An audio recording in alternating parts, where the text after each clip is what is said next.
What up, y'all? First of all, happy Black History Month. Also, happy Fapping February. Gotta say that. Gotta get that out the way. I know y'all wondering what the hell this title is for. Just know that this is a video more or less about relationships. But before I say anything, corporations exploit our insecurities. All right, and all sexuality is psychological. Let me tell you something. Right now, what people are dealing with in this world is very reminiscent of a lot of the experiences that I've had in my 30 years of life. And I've been working since I was 15, and I've had well over 15 jobs. Currently, your boy is unemployed. I've been unemployed since, uh, man, I've been unemployed since late, late August, and I've been celibate since uh, mid October. Free Palestine. Let me tell y'all something. I've had so many jobs. I've had jobs that I probably forget. I would really have to sit down and think about like how many jobs I've had. And one of the jobs that I've had, I'm gonna give you two. I'm gonna give y'all two quick stories from two jobs I've had to just set the stage for what I'm about to say, or what I'm about to generally talk about with this whole title and the beige bartender shit. The first story is the beige bartender shit. All right, bet. So look, I was working for a black-owned restaurant here in the town that I live. Not gonna say the name of this. Sorry for kicking the table. Uh, but I'm not gonna say the name of the restaurant. Uh, but if you pay close attention, you probably already know what it is. But at any rate, I in general don't like the restaurant industry. The restaurant industry seems to always be hiring because they always got people quitting and they always firing. Um, what's really unfortunate is that food is such a necessity as human beings, just like housing. And we're gonna talk about housing a little later. But for people to have such a capitalistic like mindset about how to treat such a very necessary thing in our life, that shit is very crazy. So look, I've always noticed that. Damn, I keep kicking this fucking. My bad, y'all. I'm trying to fix my. Side note, you know that 40% of black people will at some point in their lifetime develop flat feet.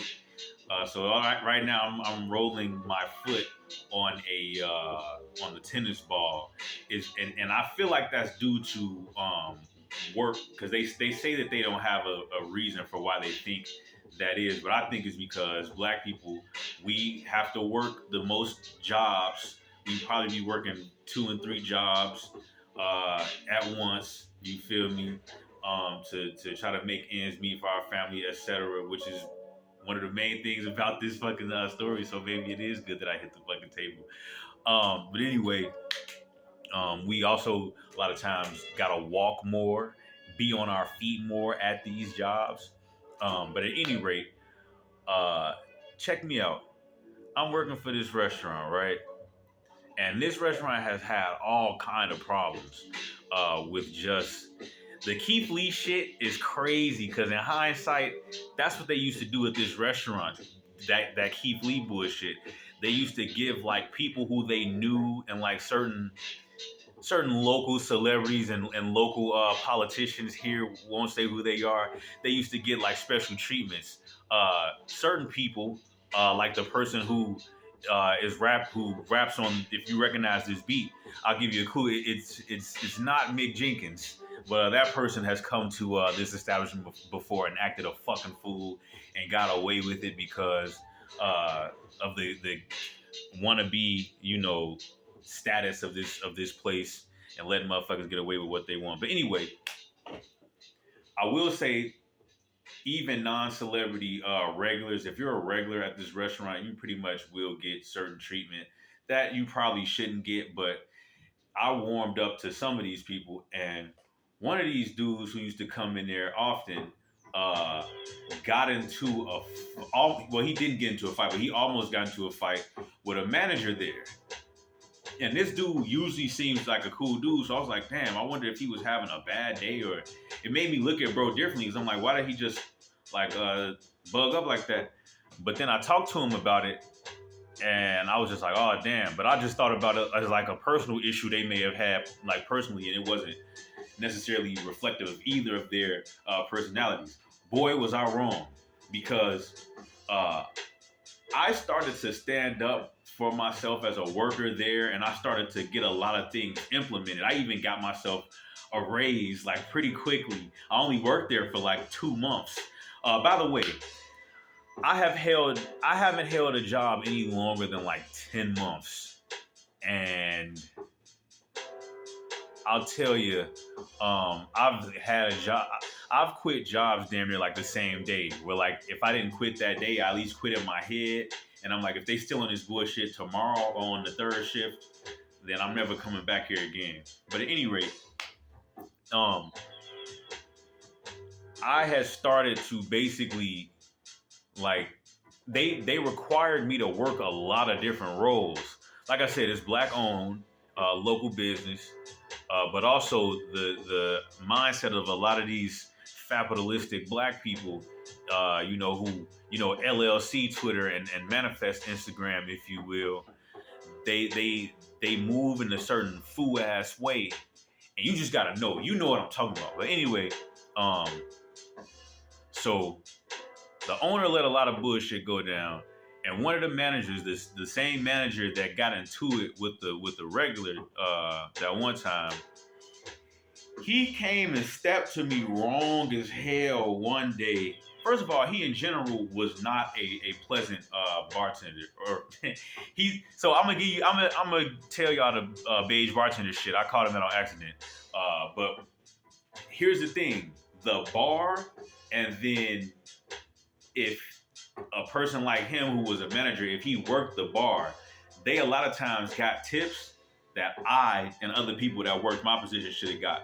Because this was during COVID time. I'm working the door, reluctantly telling motherfuckers to put a mask on, because motherfuckers not trying to do that shit. I gotta act as security. I gotta get motherfuckers together, chase motherfuckers, you feel me? I gotta tell motherfuckers like where they can and can't go. I gotta get motherfuckers foods. I gotta drop motherfuckers food off. I was doing quite a fucking bitch, you know what I'm talking about? So I established a system to where the motherfuckers that was doing shit like that, we was getting tips. Cause I'm like, fuck do y'all mean? Y'all finna get the tips. Manager ass motherfuckers. Y'all just management motherfucker. I'm doing the actual shit, bitch. You feel me? But the beige bartender, basically everybody who worked there was either black or Mexican. This motherfucker was black, but he was so super duper light skinned that some people referred to him as the white man, because it was COVID, so you couldn't really see his face. So he would have a mask on, and motherfuckers would think he was white and shit. And the beige bartender shit, I'm gonna tell y'all that. I know y'all waiting for me to tell that shit. But anyway, so bro steps to me wrong as hell, right?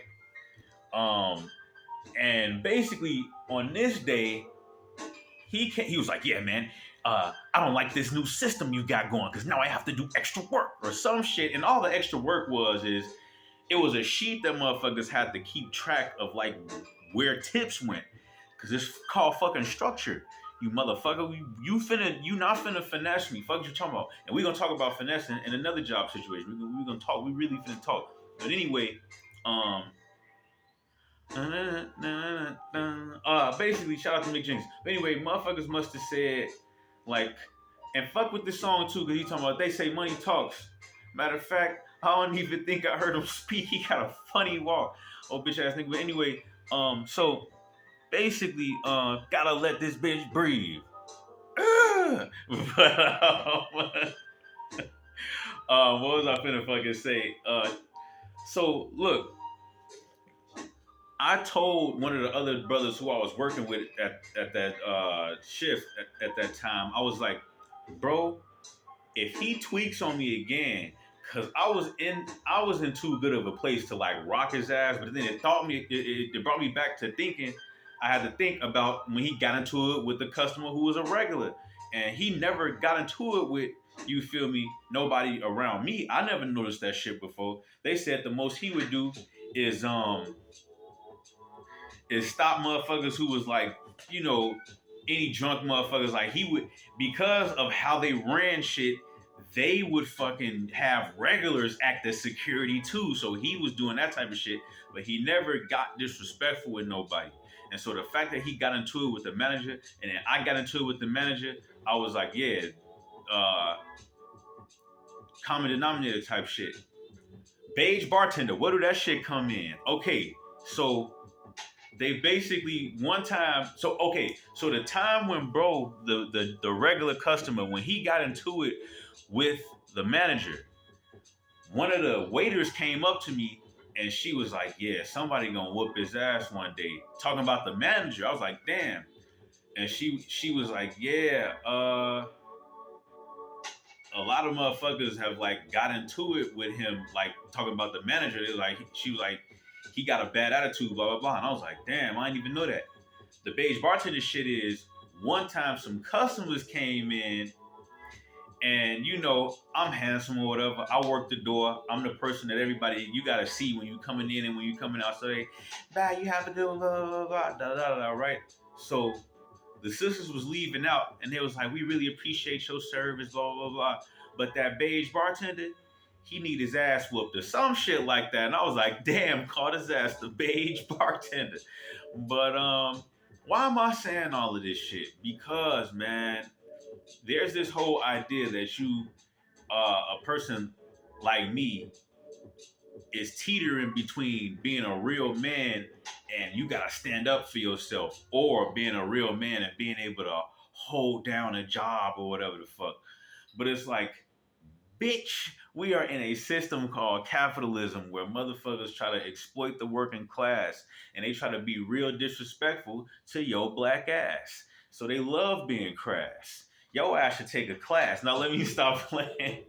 Now, at any rate, so look, motherfuckers got me bent. I ain't trying to bend over for these motherfuckers. They got me fucked up. I ain't never getting fucked by they dumb ass. But anyway, what was I fucking finna say? Another situation when I was a teacher.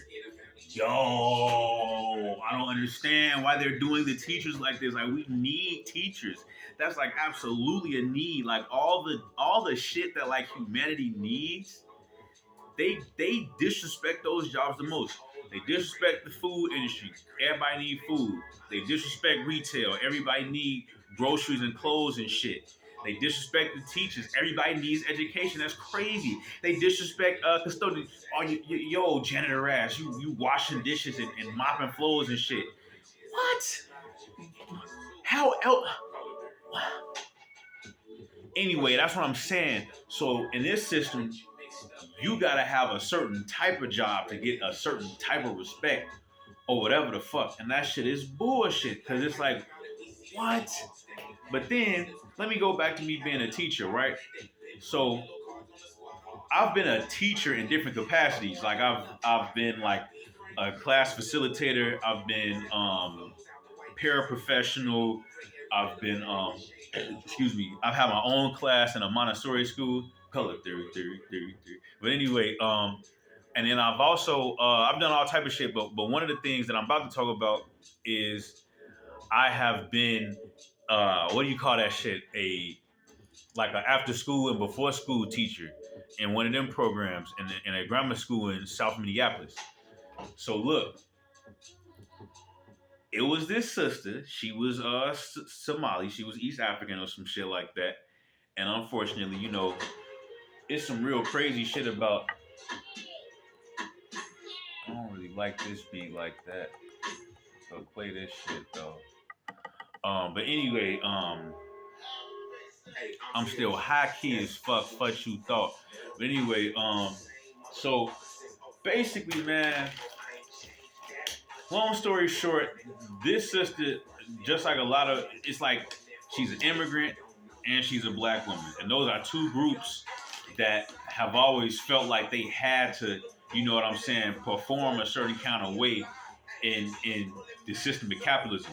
So you as a man, especially as a black man, if you can't keep a job, no matter if it's another version of what is allegedly being a man, which is you standing up for yourself.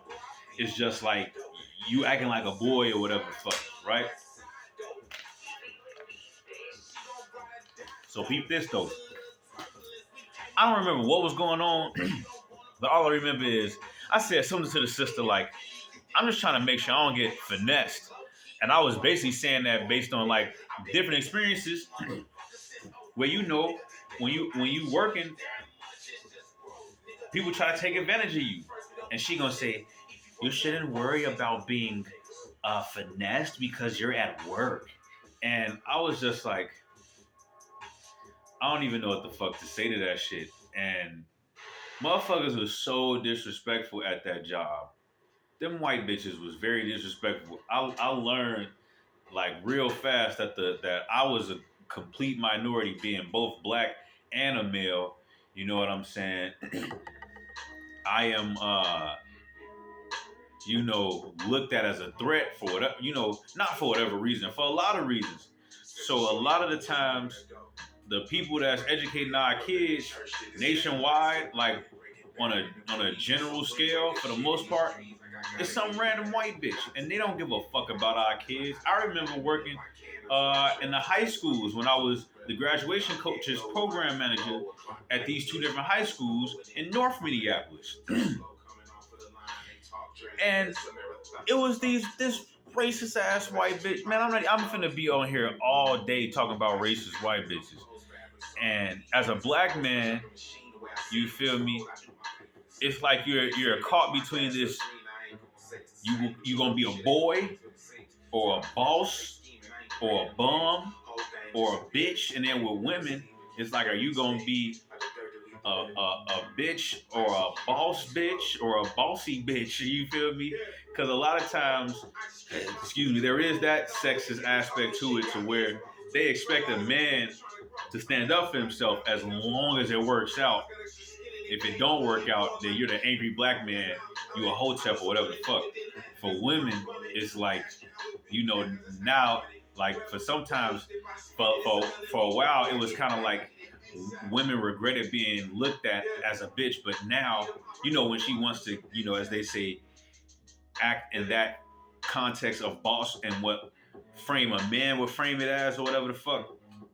You know what I'm saying? So nowadays, instead of that, women kind of like embrace that shit with like, I'm a boss ass bitch, bitch, bitch, bitch, right?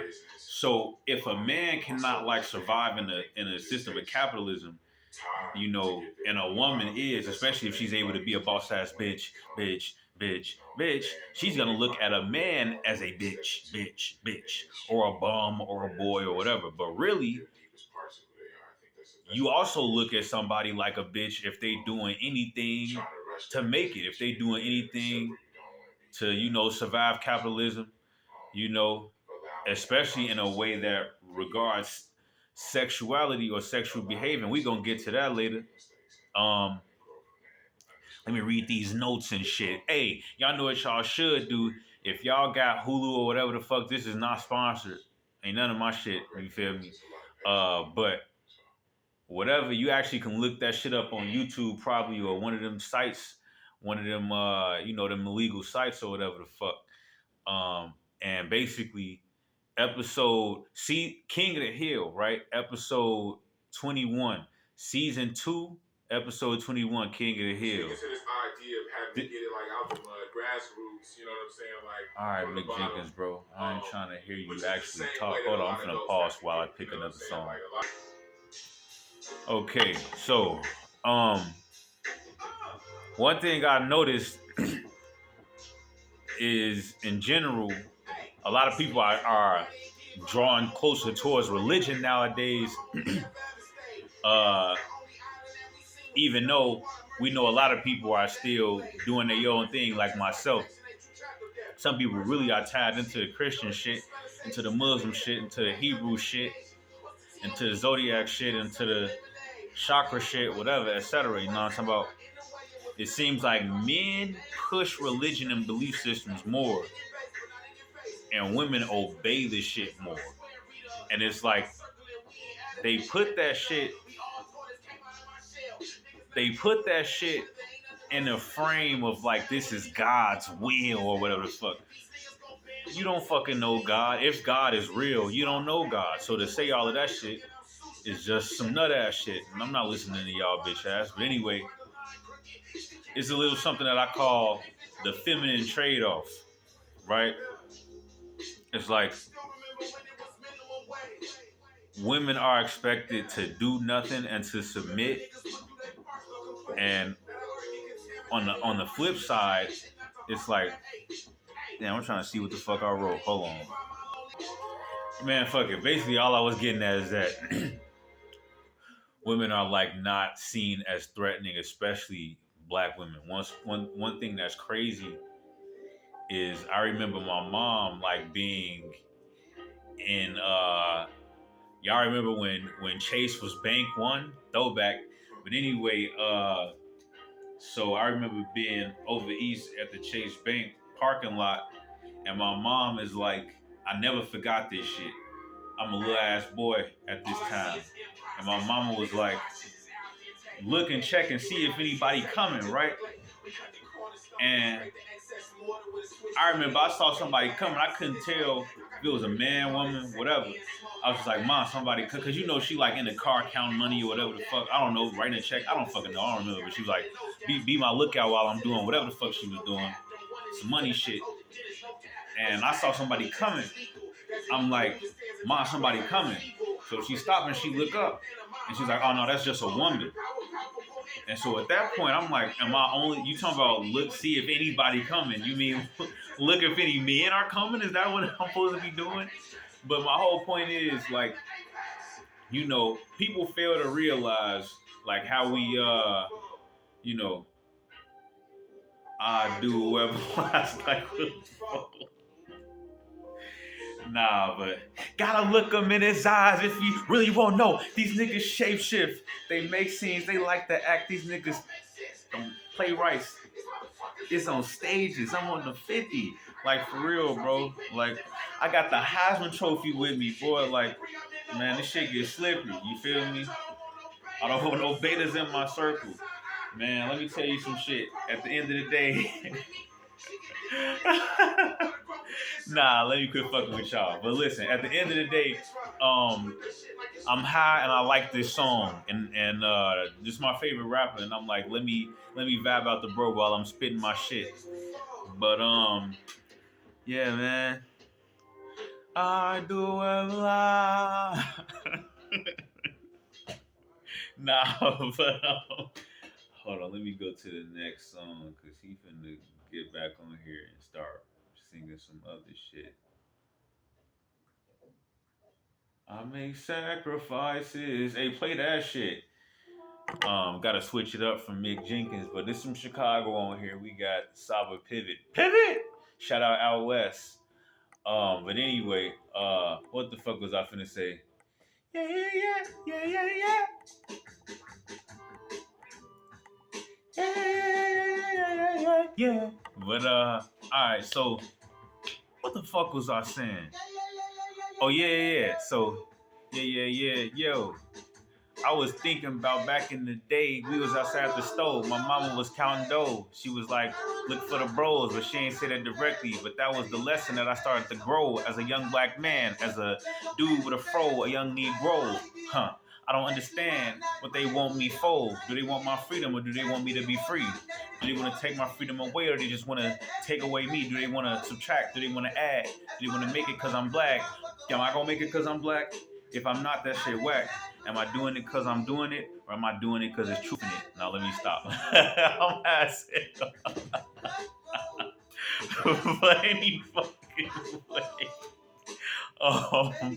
This video is sponsored by Mary Jane. All right. Don't forget to like and subscribe. Looking at no, but so. All right. So point is, when you going into a workplace, motherfuckers expect shit from you as a black man, and I feel like people want me to make a lot of sacrifices in a system that's already asking me to make sacrifices. You feel me? You want me to make more sacrifices because of how you see it, without realizing that it's gonna be some sacrifices to be made. If I go to work and a motherfucker disrespect me, I can either sacrifice my dignity or I can sacrifice my potential, you know, employment or whatever the fuck by standing on business. So, you know,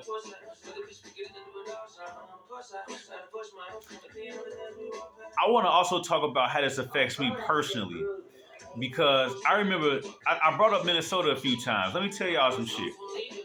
Y'all may have heard of golden child syndrome.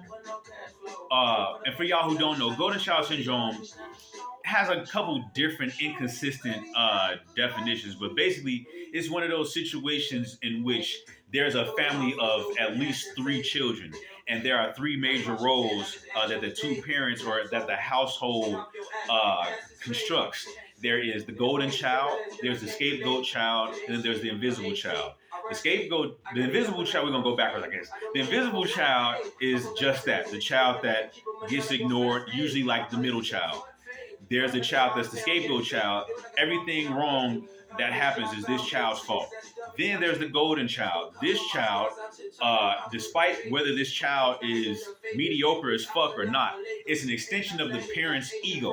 And the parent tries to put this child on a pedestal and tries to be like, yeah, look at how special this child is, blah, blah, blah, right? So I was my mother's only child, right? So I grew up with my mom. So I grew up effectively as an only child. My dad, he was in my life, but I didn't really live with him like at all. Like I was a weekend kid with him mostly, and there was other points where I spent like longer times. But for the most part, me and my OG, right? And then me and my brother, we're 10 years apart. I love my brother before I say anything more. I love my family in general before I say anything more. But some criticism is coming, so just get ready. Basically, as a member of my mother's side of the family, it's like my mom, according to her, she just wanted someone to love or whatever, and I'm only an extension of her ego by default, right? With my dad's side, it's like my dad's side of the family is like a microcosm of like the trifling black family. And unfortunately, there's like a general like energy that side of my family has that I just don't share. And when I moved out there to Minnesota, it became very evident that they wasn't fucking with me because of that. But mainly, like my father, it's like how they say sins of the father. So the deal with my father is the majority of my father's side of the family, like I said, very trifling. My dad, he was like before being a Sigma male, hustle culture, hotep. Before there was a name for that, he was that. He said, I guess in his high school days, that he would be rich by the time he was 21. I need y'all to really study the 80s. That shit was a real villain era. Like the 80s and to a lesser degree the 90s. But the 80s, capitalism really showed its asshole. Just stretched open the rectum and showed y'all each dingleberry individually with a microscope, and motherfucker still was just like, this just means this is the future now, and this is how things should be done. But no, this shit opened up an era of fuck shit and more and more fuck shit. So my father, right?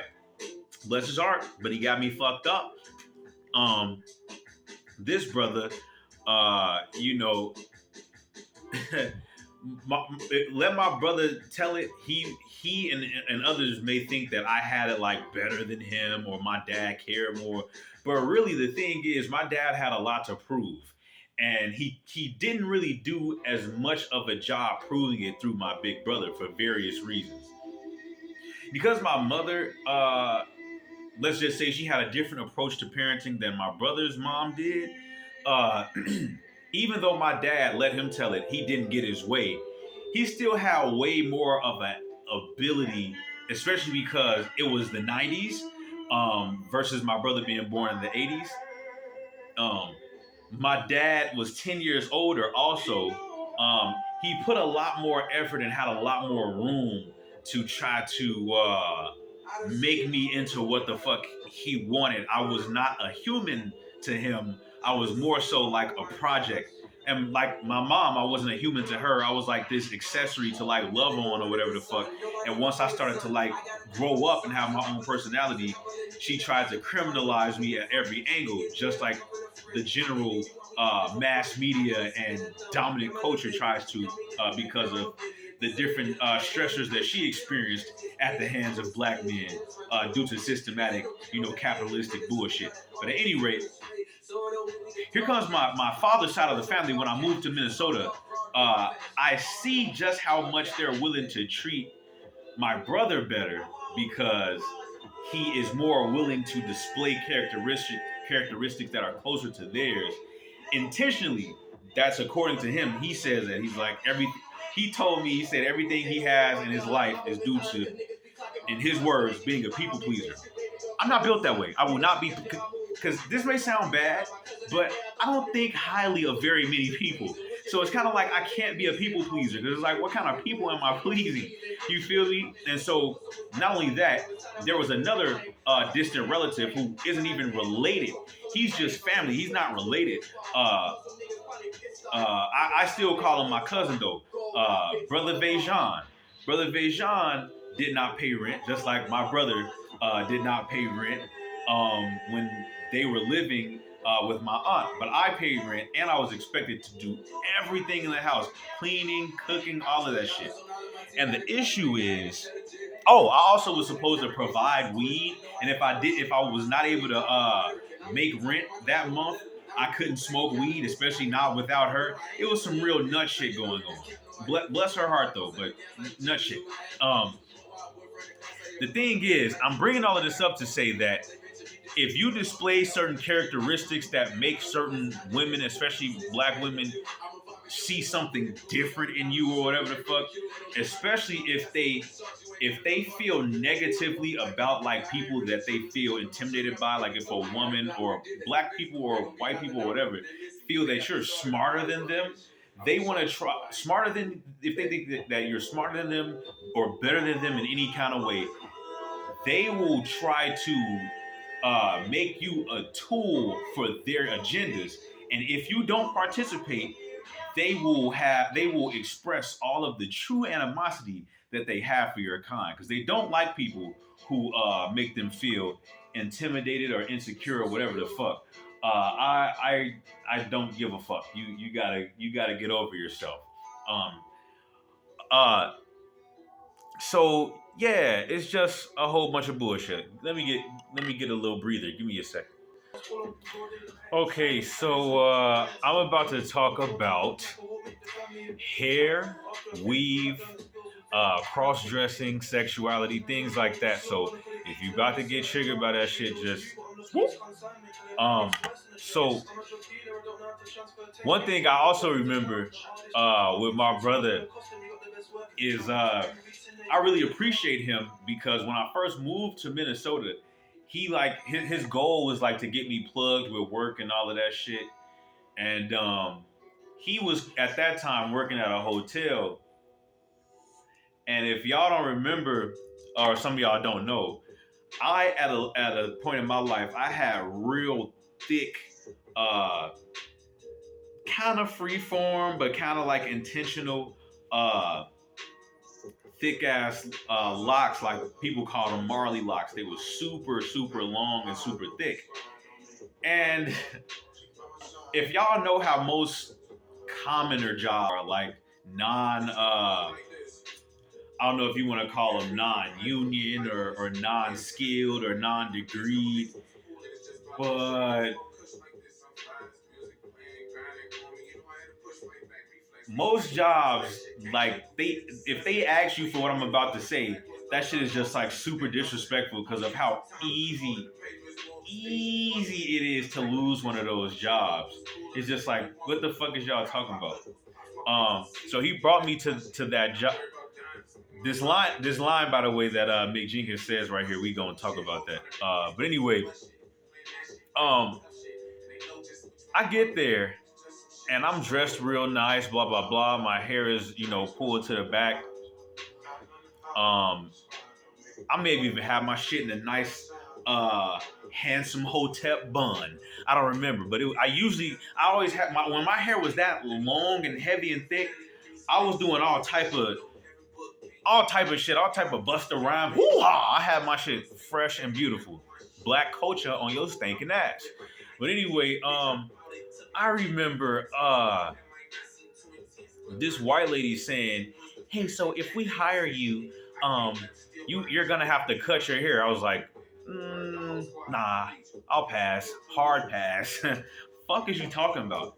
And I think about the fact that a lot of black women don't necessarily go through that because in the 1950s, I know some people say weave was invented in Egypt. You're not Egyptian. We are not East African, and uh, that part of Africa is super close to Europe. Why you think everybody be tripping over white people playing Egyptians and what race Cleopatra was? Because Egypt had a lot of fucking white influence. One thing a lot of monarchies used to do is commit acts of uh, incest to try to keep their bloodlines pure, and the Egyptians was doing that same shit. So yeah, before you get our ancestors, blah blah blah, your black ass here in the United States, that version of weave was started by a sister. I forgot her name, Cynthia Perkins or something like that. Um, she invented weave in the 1950s so that black women could quote have an easier time in the workplace. I mean, in the workforce. Uh, Instead of us as a black community standing on business and saying, "Wait a minute, y'all brought us over to this bitch to try to make us work for free." Like, nah. Like, if anything, y'all owe us this whole motherfucker. So we're not finna sit here and do no cosmetic shit with y'all goof ass. Like, what? But I'm not here to tell black women what to do with their hair. I'm just telling you the history and how this plays a role in why a lot of times black men are taught to like internalize how we experience unemployment and the lack of opportunities based on systematic shit like that. That once again, you're also telling me to be a man. Bars again. You're telling me to stand up for myself and defend myself and all of that. And it's like I'm doing that, but it's in a system of come on, man, stop fucking playing with me. But anyway, um, a lot of people got mad at Cat Williams for saying what he said about wearing dresses, and then a bunch of uh, people were like, when Boyce Watkins said, "Show me white men that wear dresses," and then a whole bunch of pictures and video footage of white men wearing dresses came out. Let me explain something to you.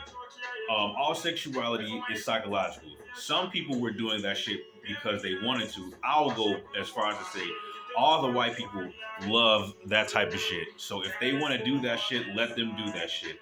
But if it's a requirement, if it's like, hey, this is what we do in this society because white people run it, and the only way you can do this is to do the shit we're doing, even though we are all doing it, it's our choice. Like Cat Williams said, he was like, "Oh, okay, yeah." Cat Williams was saying, "Oh, yeah." Kevin Hart is saying that him putting on the dress was his choice, but he was like, "You didn't choose to do it before they came and told you to do it, though." And that's my thing. If a man doesn't want to do that shit, or if it doesn't seem like he can be successful without doing something that's trendy or that may go against certain people's values. First of all, if they have those values and they say they don't want to go against it, uh, you know, why invalidate what they perceive as what's seemingly a requirement to do something that they don't want to do because it's your environment, motherfucker. Bars. But anyway, so speaking of bars, I want to quote um, Mick Jenkins in that other song. He said, "They proceeded to get on that fuck shit. I ain't worried about dying. I'm just speaking my mind, and they keep on calling it tough shit. You feel me? He's talking about police brutality, of course, and that's just like an extreme case. Like I said, even if you're in the workplace and you're just on some, I'm not finna allow you to get on that fuck shit, and motherfuckers is like, oh, he's on that tough shit. It's like, sure, maybe you think I'm just being ballsy, or it's just like I'm standing on business. Um, to quote Benny the Butcher, I know how much y'all like that J. Cole verse on that song, but I'm gonna keep on saying it. I was impressed by order of appearance. Number one was the beat. Whoever made the beat, that's a very hard beat to fuck up. And then number two was Benny the Butcher. And then far last was fucking J. Cole. I promise you that was probably some sort of throwaway verse that he already had written. Boy, boy. But anyway, so what was I finna say? Benny the Butcher's bars I could relate to. This nigga J. Cole, excuse my language, he was just saying, I'm gonna go to hell if Jesus asked for a feature. And when I was born, rain was pouring, God was crying. That's something you say when you're a little kid. Like, the rain is God's tears. Like, what? That shit was lame as fuck. But the brother Benny the Butcher said, and I know he was talking about, drug dealing and criminal activity, but I related to it because of the homelessness aspect. Anytime any rapper talks about what the streets did to them, I relate to it because of my experiences of poverty and have to live in shelters. And by the way, shelters is like a combination of jail, an old folks home, a drug rehab center, and a damn insane asylum, all rolled up in one without security. So it's very dangerous. I've definitely witnessed fights. I've been in fights. It's not safe. It's very fucked up. But at any rate, he said, the streets did so much shit to me, I could never live civilly. And it's like the way people expect me to like behave in like a workplace or just in general society, it's not really finna work out like that for me. Not as perfectly as y'all would imagine it, no matter how smart or wise or whatever the fuck y'all think I am. It's certain social standards or too many social rules for me, you feel me, that I'm just not finna participate in because I'm not conditioned for that shit. Fuck that shit. But now I'm about to wrap it up by talking about some more bars, one of which is also Benny the Butcher, which was pretty fucking bad in that song Plug Talk, which, by the way, he said, I'm in interviews talking drug talk. Oh, I'm in interviews talking plug talk. I got my name off of drug talk. So it's like, so many black men feel like that's our only out. You feel me? In order to like make it in a society where we can really have like some serious money, but you're risking your fucking life. You feel me? It's so many like trade-offs. But at any rate, that's not the quote. The quote that pissed me off, he said, my little bitch ass the fattest. First of all, calling women bitches for no reason. That's all he do is refer to women as bitches. My little bitch ass the fattest. Body like she work at Magic. And since I'm rich, I deserve her. If she fucks a broke nigga, that's tragic. So first he's saying that you deserve her because she's rich. I mean, because you're rich, and her wealth, or yeah, like her worth is tied into what her body looks like. Like she, like first of all, very colonialist mindset. That first of all the like, if you think about polygamy and shit, which rooted in religion and white supremacy and colonialism and capitalism, because it's like if I could have a monopoly on all the land, I can charge you however much I want for this land, and I can do whatever the fuck I want with the land. I can do whatever the fuck I want with the people on the land. And then also looking at women as a commodity, right? Like and I've said this all the time, a reflection of how well somebody is doing in capitalism, or how well somebody is perpetuating capitalistic ideals or values. That's where the term that I came up with, capitalism, comes from.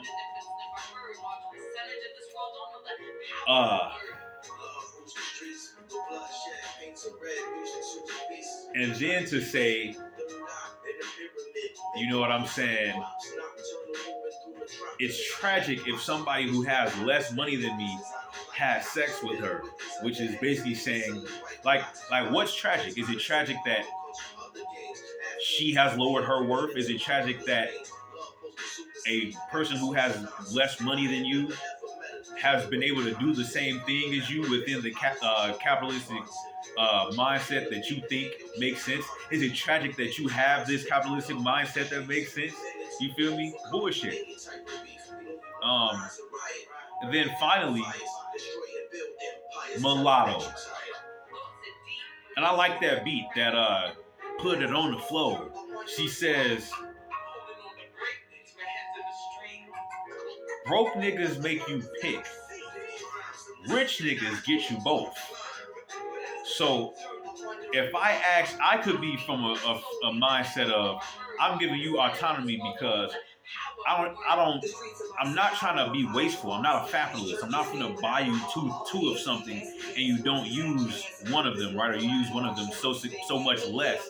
Like I remember my little cousin bought pearls for his wife, and she only wore them one time, and he was like super mad, and he was like on social media crying about it and shit. And everybody was like, yeah, pearls is not something you wear every day. And it's like, yeah, you bought that as like some sort of status symbol or whatever the fuck. That's on you, motherfucker. Like, if that's the type of shit you choose to use your money towards to prove your worth, or to prove her worth, or to prove the worth, or the worth of relationships, or what human beings, or how human beings should be interacting with each other, that's on you, ass. You feel me? But much love to my cousin. No disrespect. But at any rate, I could be saying, you know, I'm gonna give you the ability to pick, right? And you know, it would make sense to me, you know, that I'm giving you the option to choose, right? And that's your autonomy. I'm like, hey, you know, you get I'm doing something nice for you. Plus, the whole idea of here's another thing. The whole idea of love languages is bullshit. It's bullshit. Because in capitalism, the only real love language that matters is gift giving. Because if my love language is quality time, then that says something about how much time I have to give. You either want a wealthy man, or you want a broke man, or you want a busy man, or some shit like that. And it's like, man, go fuck yourself. I personally don't believe in the whole gift giving thing. I would rather you tell me something you need so that I'm not guessing, and then I'll just get it for you. I feel like, what is that, acts of service or whatever the fuck? But at any rate,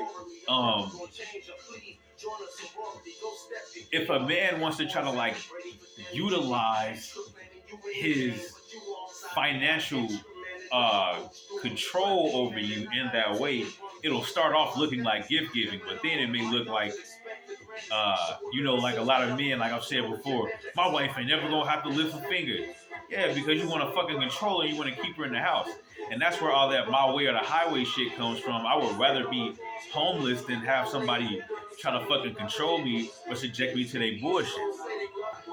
Also, another thing that I've noticed, no offense, many people, like my brother has done, many people, and this is not to beat up on my brother, but I just want people to understand, like, don't talk about what the fuck I be doing if you don't really know the whole story, especially if you have a mindset of get it out the mud or whatever the fuck.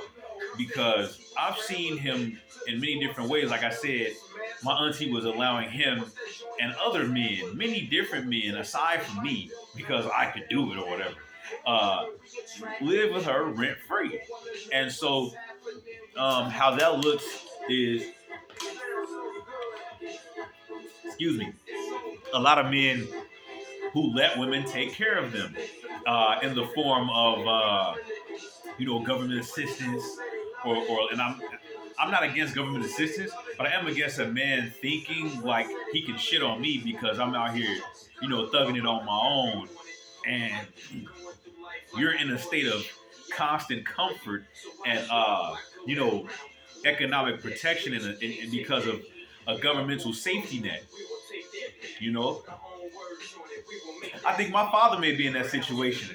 My father, I'm sure, makes far less money than his wife, who works for the fucking CDC